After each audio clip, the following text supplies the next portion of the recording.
Nils bore का परमाणु model क्या था कि इन्होंने ये बताया कि समस्त धनावेश जो होता है वो तो नाभिक में होता है, लेकिन जो इलेक्ट्रॉन होते हैं वो इस नाभिक के चारों ओर अपनी बंद कक्षाओं में चक्कर लगाते हैं। और बंद कक्षाओं में मतलब ये कक्षाएं खुली नहीं होती हैं, कक्षाएं निश्चित होती हैं, और इन कक्षाओं का जो निर्माण होता है वो ऊर्जा के हिसाब से होता है। किसकी हर कक्षा का ऊर्जा स्तर अलग अलग है। मान लो जैसे इसकी ऊर्जा कुछ है, इसकी ऊर्जा कुछ है, इसकी ऊर्जा कुछ, जैसे जैसे नाभिक से दूर जाएंगे ऊर्जा स्तर बढ़ता जाएगा। मान लो इसकी ऊर्जा 10 है, 10 जूल है, इसकी ऊर्जा 20 जूल है, इसकी ऊर्जा 30 जूल है, इसकी ऊर्जा 40 जूल होगी, उसके बाद की कक्षा की 50 जूल होगी। तो ऐसे ही हर कक्षा की ऊर्जा निश्चित है, और जिस इलेक्ट्रॉन के पास जितनी ऊर्जा है वो अपनी उसी कक्षा की ऊर्जा से संबंधित कक्षा में ही चक्कर लगाएगा। जिस इलेक्ट्रॉन के पास जितनी ऊर्जा है वो उतनी ही ऊर्जा के संबंधित कक्षा में चक्कर लगाएगा। तो इस प्रकार से इन कक्षाओं में जब चक्कर लगाते हैं इलेक्ट्रॉन तो इनकी ऊर्जा जो होती है वो कम नहीं होती है। तो इस प्रकार से जब अपनी बंद कक्षाओं में चक्कर लगाते हैं तो इलेक्ट्रॉनों की ऊर्जा जो होती है वो कम नहीं होती है। तो इस प्रकार से हाँ, ये जो कक्षाएं इन्होंने बताई, ये कक्षाएं जो बताई इन्होंने, इनका नाम रखा एक, कक्षा नंबर 1, कक्षा नंबर 2, कक्षा नंबर 3, कक्षा नंबर 4, या इनको हम दूसरा नाम, इसका दूसरा नाम भी देते हैं KLMNOP। इस तरीके से जितनी कक्षाएं बने उसमें जितने इलेक्ट्रॉनों की संख्या होगी उसके हिसाब से। तो इस प्रकार से बोर ने जो था वो रदरफोर्ड के मॉडल की जो कमी थी उसको इस प्रकार से दूर कर दिया। और अब हमको ये पूरी बात अच्छी तरह से मालूम है, और ये बात बाद में और प्रयोगों पे जब किया गया और रासायनिक प्रयोग किए गए तो उनमें ये बात सही साबित हुई। तो इस प्रकार से बोर का परमाणु मॉडल जो था वो ये था कि समस्त धनावेश जो होता है यानी सभी प्रोटॉन जो होते हैं वो तो नाभिक में होते हैं, और इलेक्ट्रॉन जो होते हैं वो नाभिक के बाहर चारों ओर अपनी बंद कक्षाओं में चक्कर काटते रहते हैं। और ये कक्षाएं जो है निश्चित ऊर्जा स्तरों की कक्षाएं होती हैं। तो इस प्रकार से जब इलेक्ट्रॉन कोई चक्कर काटता है तो वो अपनी ऊर्जा का ह्रास नहीं करता है, अपनी उस ऊर्जा उत्सर्जित नहीं करता है, यानी उसकी ऊर्जा कम नहीं होने पाती है चक्कर लगाने के बावजूद भी। ठीक है, तो इस प्रकार से परमाणु की संरचना के बारे में जानकारी हो गई कि परमाणु की संरचना किस प्रकार की होती है। साथ ही साथ फिर इसी समय फिर न्यूट्रॉन की भी खोज हो गई थी। तो न्यूट्रॉन की खोज हुई तो पता चला कि न्यूट्रॉन की खोज किसने की थी? सर जेम्स चैडविक ने न्यूट्रॉन की खोज की थी। हाँ, तो उन्होंने ये देखा था कि न्यूट्रॉन पर कोई भी आवेश नहीं होता है, और न्यूट्रॉन का द्रव्यमान जो होता है, हाँ उसका द्रव्यमान जो होता है, न्यूट्रॉन पर आवेश, न्यूट्रॉन पर आवेश तो कोई नहीं होता है, आवेश तो 0 होता है, लेकिन इसका द्रव्यमान जो होता है वो 1 इकाई होता है। प्रोटॉन के सदी बराबर, हाँ प्रोटॉन के बराबर होता है और 1 इकाई होता है। प्रोटॉन का भी 1 इकाई होता है और न्यूट्रॉन का भी 1 इकाई होता है। बाद में प्रयोगों के आधार पर ये पता चला कि न्यूट्रॉन भी कहाँ पाए जाते हैं? नाभिक के भीतर ही पाए जाते हैं। नाभिक के भीतर ही पाए जाते हैं। तो अब इस समय जो तुमको परमाणु की संरचना मालूम है वो क्या हो गई कि परमाणु के भीतर प्रोटॉन और न्यूट्रॉन पाए जाते हैं, तथा इलेक्ट्रॉन जो होते हैं वो इस नाभिक के चारों ओर अपनी अपनी कक्षाओं में चक्कर लगाते हैं। ठीक जी। तो अब परमाणु की संरचना ये बन गई कि परमाणु के भीतर नाभिक में प्रोटॉन और न्यूट्रॉन पाए जाते हैं, और इलेक्ट्रॉन जो होते हैं वो नाभिक के बाहर चक्कर लगाते हैं। इलेक्ट्रॉनों पर कोई भी द्रव्यमान नहीं होता, इलेक्ट्रॉनों का कोई भी द्रव्यमान नहीं होता है। आवेश तो होता है लेकिन उनका कोई भी द्रव्यमान नहीं होता है। तो अब इसके बाद बात आती है जो इलेक्ट्रॉन होते हैं वो इलेक्ट्रॉन कक्षाओं में चक्कर लगाते हैं, तो हर कक्षा में इलेक्ट्रॉनों की संख्या कितनी होती है, यानी इन कक्षाओं में इलेक्ट्रॉन किस प्रकार से व्यवस्थित होते हैं। जैसे मान लो किसी के पास 5 इलेक्ट्रॉन है तो अब वो कितनी कक्षाएं बनेंगी और हर कक्षा में कितने कितने इलेक्ट्रॉन आएंगे, ये सब बातें, हाँ ये सब बातें अभी तक पता नहीं थी। तो इन सब बातों को बताने के लिए एक यही नील्स बोर ने ही एक व्यवस्था और बताई, अध्ययन करने के पश्चात या विभिन्न कई प्रकार के प्रयोग करने के बाद एक व्यवस्था बताई, इसको कहते हैं बोर बरी योजना। 2 वैज्ञानिक थे, बोर और बरी, तो इसको कहते हैं बोर बरी योजना, बोर बरी की प्लानिंग। इन्होंने बताया इस बोर बरी योजना से हमको क्या पता चलता है कि नाभिक के बाहर विभिन्न कक्षाओं में इलेक्ट्रॉनों की संख्या कितनी होती है, किस कक्षा में कितने इलेक्ट्रॉन होंगे, अधिकतम और कितने नहीं हो सकते हैं, क्या हो सकते हैं कितने नहीं हो सकते हैं, ये सारी बातें हमको, यानी इलेक्ट्रॉनों की जो व्यवस्था होती है कक्षाओं में, तो कक्षाओं में जो इलेक्ट्रॉनों की व्यवस्था होती है इसको हम कहते हैं इलेक्ट्रॉनिक विन्यास। इसको क्या कहते हैं? इलेक्ट्रॉनिक विन्यास।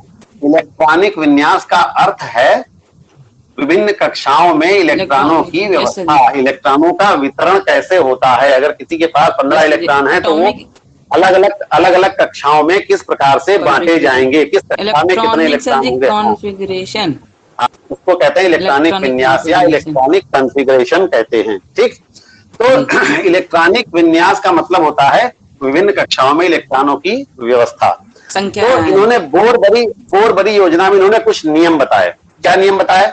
पहला नियम इन्होंने बताया कि किसी भी कक्षा में, चाहे वो पहली हो, चाहे दूसरी हो, चाहे तीसरी हो, चाहे चौथी, पांचवी, छठी, कोई भी हो कक्षा, किसी भी कक्षा में इलेक्ट्रॉनों की अधिकतम संख्या जो होगी वो 2n² होती है। किसी भी कक्षा में इलेक्ट्रॉनों की संख्या कितनी होती है? 2n² होती है। अब यहां पर n क्या है? यहां पर n क्या है? कक्षा की संख्या, कक्षा की संख्या या कक्षा का नंबर, कक्षा की संख्या है। जैसे पहली कक्षा है तो n बराबर कितना होगा? 1। पहली कक्षा के लिए n बराबर क्या होगा? 1। पहली कक्षा के लिए n बराबर 1 होगा। n हो गया। दूसरी कक्षा के लिए n बराबर कितना होगा? 2। n बराबर 2 होगा। तीसरी कक्षा के लिए n बराबर कितना होगा? 3 हो जाएगा। 3। तो किसी भी कक्षा में इलेक्ट्रॉनों की अधिकतम संख्या कितनी होगी? 2n²। अधिकतम संख्या मतलब 2n² का मान जितना आएगा उससे ज्यादा इलेक्ट्रॉन उस कक्षा में कभी नहीं होंगे। उससे कम हो सकते हैं लेकिन उससे ज्यादा इलेक्ट्रॉन कभी नहीं होंगे। तो 2n² का मतलब हो गया पहली कक्षा में कितने इलेक्ट्रॉन आएंगे? तो 2 गुणे n का मान कितना रखेंगे हम? 1 का स्क्वायर कितना आएगा? इसका उत्तर 1 ही आएगा। 3 1 कैसे आएगा? 2 गुणे 1 का स्क्वायर कितना आएगा? 2। यानी पहली कक्षा में किसी भी परमाणु की पहली कक्षा में अधिकतम इलेक्ट्रॉन कितने हो सकते हैं? 2। यस सर जी। क्योंकि अधिकतम संख्या कितनी होती है? 2n²। तो 2n² के हिसाब से जहां पर n क्या है? उसकी कक्षा की संख्या है। तो पहली कक्षा के लिए n बराबर अगर हम 1 रखेंगे तो क्या होगा? 2 गुणे 1 का स्क्वायर। ठीक, तो 1 का स्क्वायर करेंगे तो 1 आएगा, उसको 2 से गुणा कर देंगे तो 2 आ जाएगा। यानी पहली कक्षा में 2 से ज्यादा इलेक्ट्रॉन नहीं हो सकते। अधिकतम 2 इलेक्ट्रॉन हो सकते हैं पहली कक्षा में। 1 भी हो सकता है और 2 भी हो सकते हैं, लेकिन 3 नहीं हो सकते हैं पहली कक्षा में। ठीक, अब दूसरी कक्षा में कितने इलेक्ट्रॉन होंगे? इसको हम कैसे निकालेंगे? 2 गुणे 2 का स्क्वायर। कितना आ जाएगा ये? 6 सर जी। 6 कैसे? 2 गुणे 2। हाँ, 2 का स्क्वायर करोगे कितना आएगा? 4। और फिर 4 को 2 से गुणा करोगे कितना आएगा? 4 को 2 से गुणा 8 आएगा। तो दूसरी कक्षा में कितने इलेक्ट्रॉन हो सकते हैं? 8। यानी पहली कक्षा में 2 से ज्यादा इलेक्ट्रॉन नहीं होंगे इस सूत्र के हिसाब से, और दूसरी कक्षा में 8 से ज्यादा इलेक्ट्रॉन कभी नहीं हो सकते। जी सर। 1 हो सकता है, 2 हो सकते हैं, 3 हो सकते हैं, 4 हो सकते हैं, 5 हो सकते हैं, 6 हो सकते हैं, 7 हो सकते हैं, 8 हो सकते हैं, 9 नहीं हो सकते। किस कक्षा में? जी, दूसरी कक्षा में। दूसरी कक्षा के लिए हम क्या करेंगे? n बराबर 2 रखेंगे। ध्यान से समझो, यहां पर n की जगह पर 2n², n की जगह पर हम 2 रखेंगे तो 2 का स्क्वायर, ये हुआ ना जी। तो कितना आ जाएगा? 8। यानी दूसरी कक्षा में इलेक्ट्रॉनों की अधिकतम संख्या 8 हो सकती है, 8 से ज्यादा कभी नहीं होगी। ठीक, तीसरी कक्षा में कितने इलेक्ट्रॉन हो सकते हैं? 2 गुणे 3 का स्क्वायर, ये कितना आएगा? 9 सर जी 18। 18। तो तीसरी कक्षा में 18 से ज्यादा इलेक्ट्रॉन कभी नहीं होंगे। इलेक्ट्रॉन नहीं हो सकते। अधिकतम 18 इलेक्ट्रॉन हो सकते हैं, अधिकतम, या 18 से कम हो सकते हैं। 18 से ज्यादा कभी नहीं होंगे। अधिकतम संख्या कितनी होगी? 18 होगी। चौथी कक्षा में कितनी होगी? n बराबर क्या होगा? 4। चौथी कक्षा के लिए यहां पर n बराबर कितना रखेंगे हम? 4। तो कितना हो जाएगा? 2 गुणे 4 का स्क्वायर, कितना आएगा जी? 32। 32 यानी 32। ठीक, यानी चौथी कक्षा में 32 से ज्यादा इलेक्ट्रॉन कभी नहीं हो सकते। जी सर। 32 से कम हो सकते हैं। तो इस प्रकार से इस सूत्र के हिसाब से हमारा क्या निकलेगा कि किसी भी कक्षा में इलेक्ट्रॉनों की अधिकतम संख्या कितनी हो सकती है। कितनी हो सकती है, कितनी होगी ये नहीं कह रहे हम, कितनी हो सकती है, मतलब इससे ज्यादा नहीं हो सकती है, इससे कम हो सकती है। तो पहला नियम इन्होंने ये बताया कि किसी भी कक्षा में इलेक्ट्रॉनों की अधिकतम संख्या जो होती है वो कितनी होती है? 2n स्क्वायर के बराबर होती है। जहां पर n क्या है? उस कक्षा की, जहां पर n क्या है? उस कक्षा की संख्या है, उस कक्षा का नंबर है, उस कक्षा का नंबर है।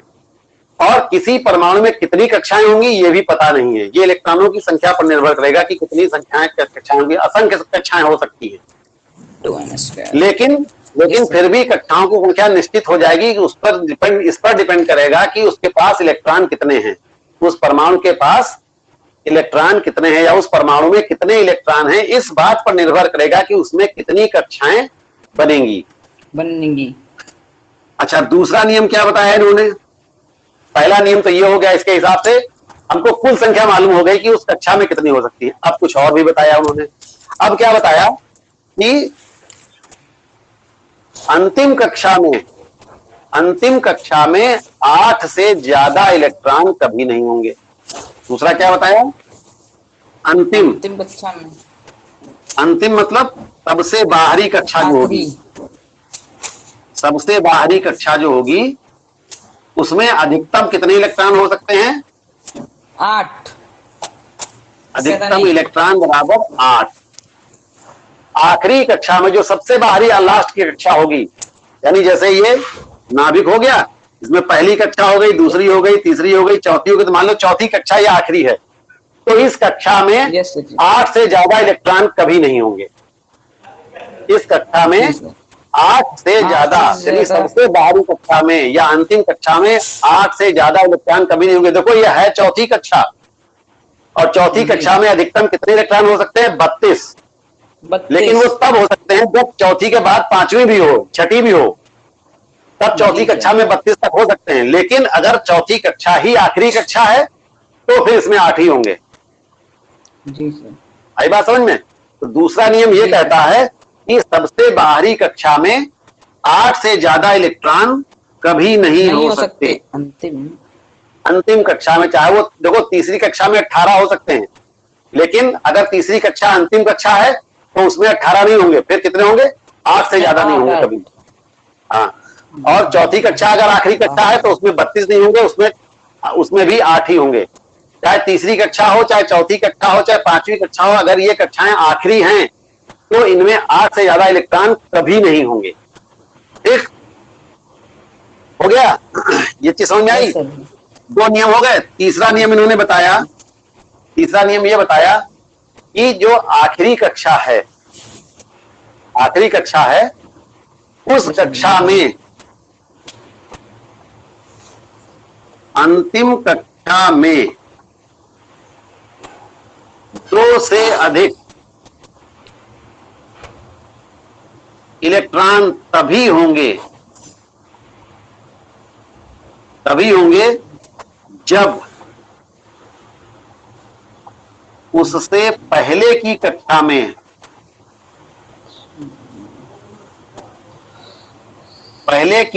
में 8 इलेक्ट्रॉन हो जाएं। अब इसका क्या मतलब हुआ? सारे नियम तुमको एक साथ अप्लाई करने होंगे कोई इलेक्ट्रॉनिक विन्यास लिखने में। अंतिम कक्षा में 2 से ज्यादा इलेक्ट्रॉन तभी होंगे जब उससे पहले की कक्षा में 8 इलेक्ट्रॉन हो जाएं। अब इसका क्या मतलब है? Yes sir. देखो, जैसे पहली कक्षा में 2 हो सकते हैं, दूसरी कक्षा में 8 हो सकते हैं, तीसरी कक्षा में 18 हो सकते हैं, चौथी कक्षा में 32 हो सकते हैं, 32 हो सकते हैं। लेकिन अब चौथी कक्षा यहाँ पर हमने 4 दिखाई तुमको, हम कह रहे हैं कि चौथी कक्षा अंतिम कक्षा है, तो इस अंतिम कक्षा में अधिकतम कितने हो सकते हैं? 8 हो सकते हैं। इस अंतिम कक्षा में अधिकतम 8 हो सकते हैं, लेकिन पहले यहाँ पर 2 आएंगे इलेक्ट्रॉन और 2 के बाद रुक जाएंगे आना। पहले यहाँ पर 8 पूरे किए जाएंगे। जब यहाँ 8 पूरे हो जाएंगे तब यहाँ 3 होंगे, 4 होंगे, 5 होंगे, 6 होंगे, 7 होंगे, 8 होंगे। जब इसमें 8 हो जाएंगे तब उसके बाद इसमें 9 होंगे, क्योंकि इसमें कितने हो सकते हैं? 18 हो सकते हैं, लेकिन पहले 8 तक जाएंगे, पहले 8 तक होंगे इसमें, और फिर उसके बाद उसमें जाएंगे। ठीक है। देखो, अगर मान लो किसी के पास 20 इलेक्ट्रॉन हैं, तो पहली कक्षा में तो 2 हो गए, दूसरी कक्षा में 8 हो गए, 10 इलेक्ट्रॉन हो गए। 8 हो गए। अब बचे कितने? 10। अब बचे कितने?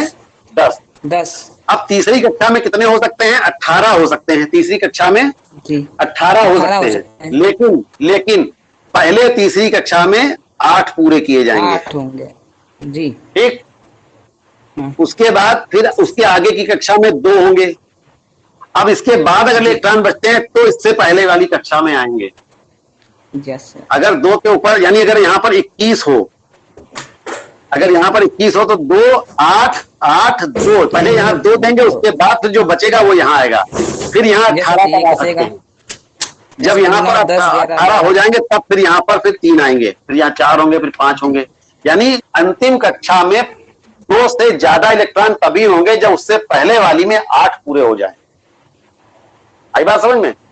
अंतिम कक्षा में 2 से ज्यादा इलेक्ट्रॉन तभी होंगे जब उससे पहले वाली कक्षा में 8 इलेक्ट्रॉन पूरे हो जाएं, तभी इसमें 3 होंगे। जब तक इसमें 8 नहीं हो जाएंगे तब तक ये 2 ही रहेंगे चौथी कक्षा में जी। ठीक है। जब इसमें 8 पूरे हो जाएंगे तब यहाँ 3 होंगे। ठीक है जी। तो इस प्रकार से इन्होंने ये बताया कि इस प्रकार से इलेक्ट्रॉनों की व्यवस्था होती है। हालांकि तुम्हें अभी इतना डिटेल में पढ़ना नहीं है, तुमको तो बस शॉर्ट में जानना है। ठीक है।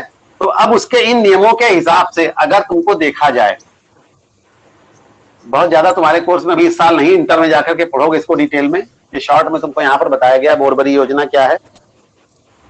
तो देखो, जैसे एक परमाणु है हाइड्रोजन का, हाइड्रोजन के पास केवल 1 इलेक्ट्रॉन होता है। इसमें इलेक्ट्रॉनों की संख्या कितनी होती है? 1। तो इसका इलेक्ट्रॉनिक विन्यास क्या होगा? 1। इसका इलेक्ट्रॉनिक विन्यास होगा 1, यानी 1 ही कक्षा होगी। यस सर जी। जैसे और इसके पास 1 इलेक्ट्रॉन होता है और 1 प्रोटॉन होता है। इलेक्ट्रॉन और प्रोटॉन, 1 इलेक्ट्रॉन और 1 प्रोटॉन। तो प्रोटॉन तो नाभिक में हो जाएगा, 1 प्रोटॉन यहाँ पर नाभिक में हो जाएगा, और इसके बाहर 1 ही कक्षा होगी और उसमें 1 इलेक्ट्रॉन हो जाएगा। ठीक। बस ये हो गया हाइड्रोजन। दूसरा होता है हीलियम। हीलियम के पास 2 इलेक्ट्रॉन होते हैं और 2 प्रोटॉन होते हैं। जितने इलेक्ट्रॉन होते हैं उतने ही प्रोटॉन होते हैं।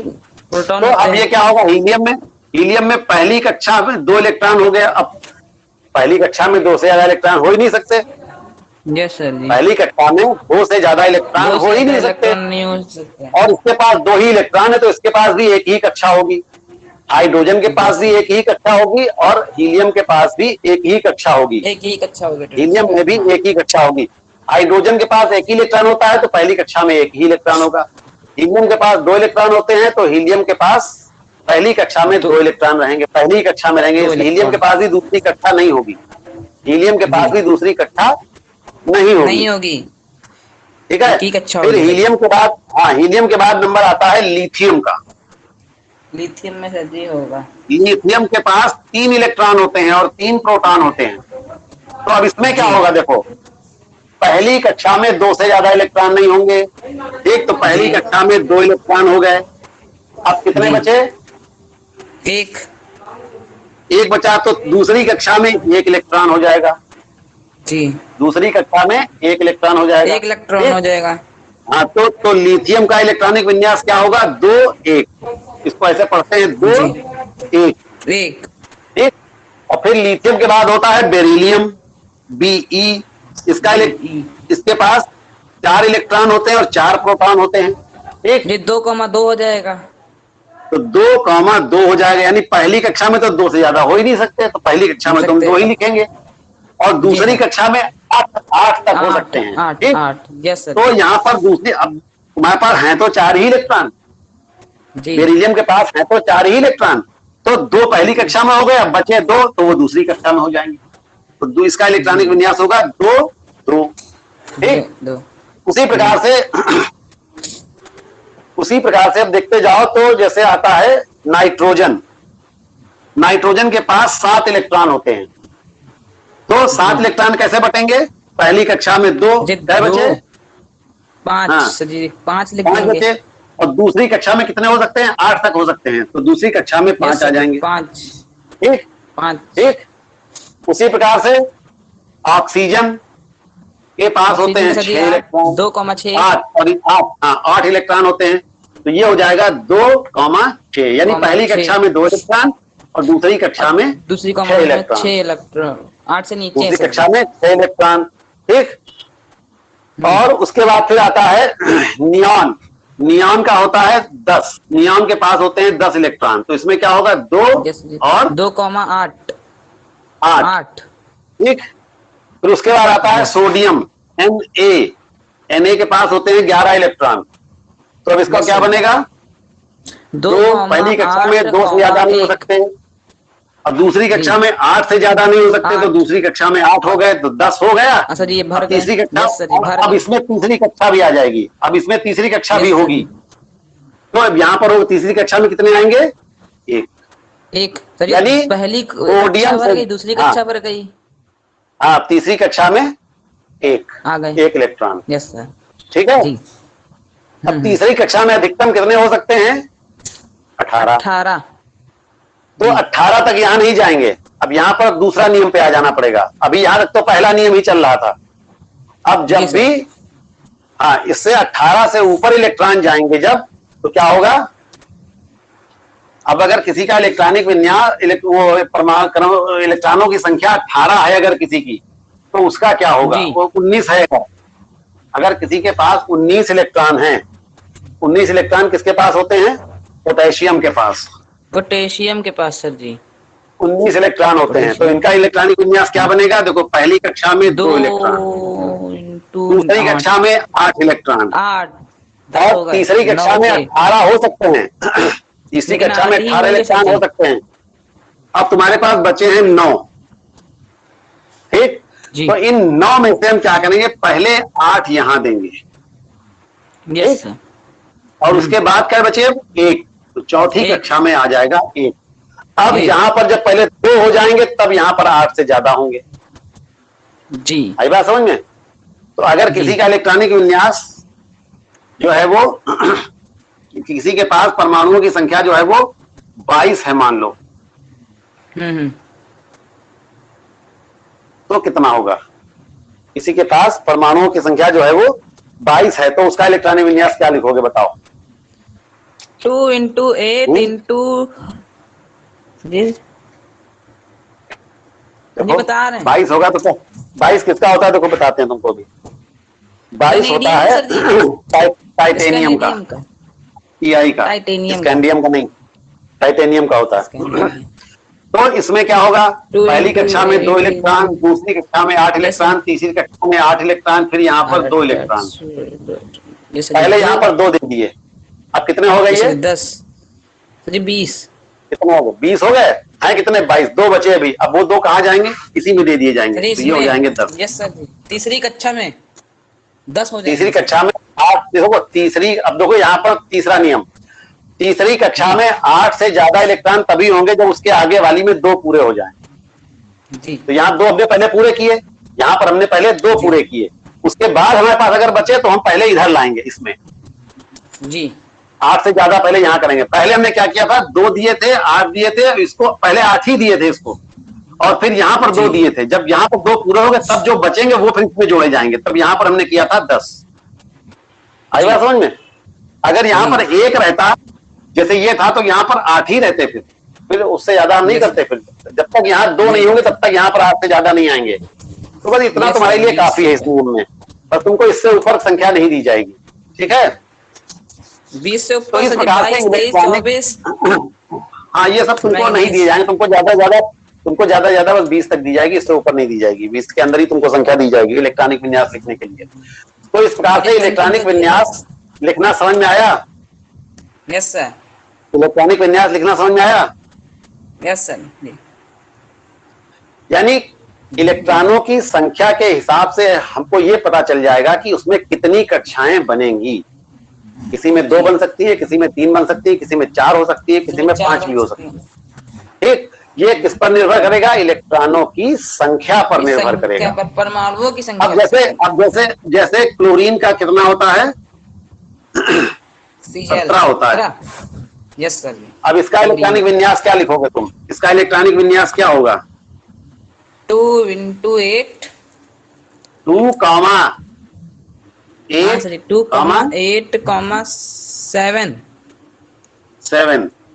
2, 8, 7। इसका इलेक्ट्रॉनिक विन्यास क्या होगा? 2, 8, 7। ठीक। तो इस प्रकार से इलेक्ट्रॉनिक विन्यास लिखना। तो इसमें कितनी कक्षाएं बन रही हैं? इसमें 3 कक्षाएं। पहली कक्षा, दूसरी कक्षा, तीसरी कक्षा। पहली कक्षा में 2, दूसरी कक्षा में 8 और तीसरी कक्षा में 7। तो कितनी कक्षाएं बनेंगी? 3। कुल कितनी कक्षाएं बनेंगी? 3। तो इस प्रकार से इलेक्ट्रॉनों की संख्या के आधार पर ही ये पता चलेगा कि उसमें कितनी कक्षाएं बनेंगी। कक्षाएं बन सकती हैं, कितनी कक्षाएं बनेंगी या कितनी बनेंगी। ठीक है। तो ये है तुम्हारी इलेक्ट्रॉनों के विन्यास, यानी कक्षाओं में इलेक्ट्रॉनों के वितरण की व्यवस्था। इस प्रकार से परमाणुओं के भीतर इलेक्ट्रॉन जो होते हैं वो विभिन्न कक्षाओं में बटे होते हैं। हाँ, इसी कक्षा में इलेक्ट्रॉन जो होते हैं वो नाभिक के चारों ओर चक्कर काटते रहते हैं। ठीक है। तो ये होता है इलेक्ट्रॉनिक विन्यास। समझ में आ गया ठीक से? बहुत अच्छे तरीके सर जी। हाँ, तो ये लिखने को आता है इम्तिहान में। अच्छा जी, लिख देंगे। ठीक है। फिर इसके बाद आता है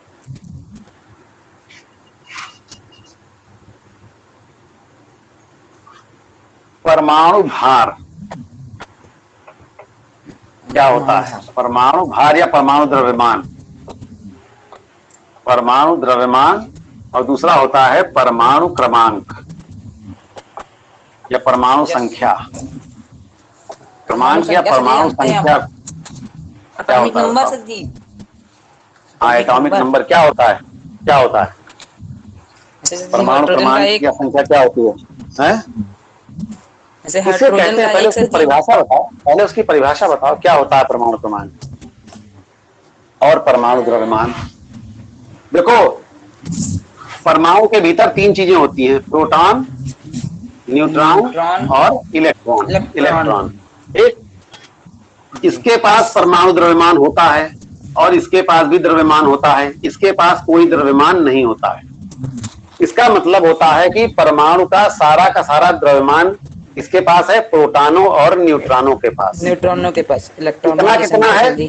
प्रोटॉनों के पास 1 इकाई है और न्यूट्रॉनों के पास भी 1 इकाई है। 1 इकाई तो अगर, हाँ, अब सुनो पहले ध्यान से। प्रोटॉनों के पास संख्या, सुनो पहले ध्यान से जो कह रहे हैं, उसके बाद बोलो बीच में। प्रोटॉनों के पास 1 इकाई आवेश है, न्यूट्रॉनों के पास भी 1 इकाई आवेश है। तो जितने प्रोटॉन होंगे उतना उसका द्रव्यमान हो जाएगा। अगर 4 प्रोटॉन है तो उसका द्रव्यमान 4 हो जाएगा। 3 न्यूट्रॉन है तो उनका द्रव्यमान 3 न्यूट्रॉन हो जाएगा। और नाभिक के भीतर सारा द्रव्यमान होता है। ये भी तुमको बताया था रदरफोर्ड ने कि सारा द्रव्यमान कहाँ होता है? नाभिक में होता है। तो सारा द्रव्यमान किसके पास है? प्रोटॉन और न्यूट्रॉनों के पास। इसका मतलब है कि नाभिक में क्या होंगे? प्रोटॉन और न्यूट्रॉन कहाँ पाए जाएंगे? नाभिक में। ध्यान दो इस बात पर कि परमाणु का समस्त द्रव्यमान किसके पास होता है? प्रोटॉन और न्यूट्रॉन के पास। और सारा द्रव्यमान ये होता कहाँ है? नाभिक में होता है। तो इसका मतलब ये प्रोटॉन और न्यूट्रॉन कहाँ पाए जाएंगे? नाभिक में ही पाए जाएंगे। तो परमाणु द्रव्यमान का मतलब हो गया प्रोटॉनों तथा न्यूट्रॉनों की संख्या का जोड़, संख्या का जोड़, इसको कहते हैं परमाणु द्रव्यमान। तो परमाणु द्रव्यमान का मतलब क्या हुआ? प्रोटॉनों तथा न्यूट्रॉनों की संख्या का जोड़, उसको हम कहते हैं परमाणु द्रव्यमान। ठीक। परमाणु क्रमांक क्या होता है? तुमको हमने इससे पहले बताया है कि किसी भी परमाणु में जितने प्रोटॉन होते हैं उतने ही इलेक्ट्रॉन होते हैं। प्रोटॉन बराबर इलेक्ट्रॉन, जितने प्रोटॉन होते हैं उतने ही इलेक्ट्रॉन होते हैं, और इन्हीं की जो संख्या होती है इसी को हम कहते हैं परमाणु क्रमांक या परमाणु द्रव्यमान, परमाणु संख्या। यानी अगर किसी तत्व के पास 4 प्रोटॉन हैं तो उसके पास इलेक्ट्रॉन भी 4 ही होंगे। अगर प्रोटॉन 4 हैं तो इलेक्ट्रॉन भी 4 ही होंगे, तो उसका परमाणु क्रमांक कितना होगा? 4 ही होगा। ठीक है। तो अगर किसी परमाणु के पास प्रोटॉनों की संख्या कितनी है? 4, तो इलेक्ट्रॉन कितने होंगे? 4, और इसी 4 को ही हम कहेंगे उसका परमाणु संख्या। परमाणु संख्या भी उसकी 4 होगी। आई बात समझ में? तो परमाणु क्रमांक और परमाणु द्रव्यमान की परिभाषा समझ में आई? अगर कोई पूछे कि परमाणु क्रमांक किसे कहते हैं तो हम क्या कहोगे? किसी तत्व के परमाणु में उपस्थित प्रोटॉनों या न्यूट्रॉनों की संख्या को, तथा नहीं, जल्दबाजी नहीं करो, ध्यान से सुनो, ध्यान से, या तो किताब में ध्यान से पढ़ो। किसी तत्व के परमाणु में उपस्थित प्रोटॉनों या इलेक्ट्रॉनों की संख्या को हम उस तत्व का परमाणु क्रमांक कहते हैं। या तो प्रोटॉनों की संख्या को हम परमाणु क्रमांक मान लें या इलेक्ट्रॉनों की संख्या को परमाणु क्रमांक कहते हैं, दोनों बराबर होती हैं। आई बात समझ में? जोड़ना नहीं है यहाँ पर, या तथा वर्ड नहीं लगाना, यहाँ पर या वर्ड का इस्तेमाल करना है। परमाणु क्रमांक के लिए प्रोटॉनों या अथवा प्रोटॉनों अथवा इलेक्ट्रॉनों की संख्या को हम उस तत्व का परमाणु क्रमांक कहते हैं। और यहाँ पर क्या होगा?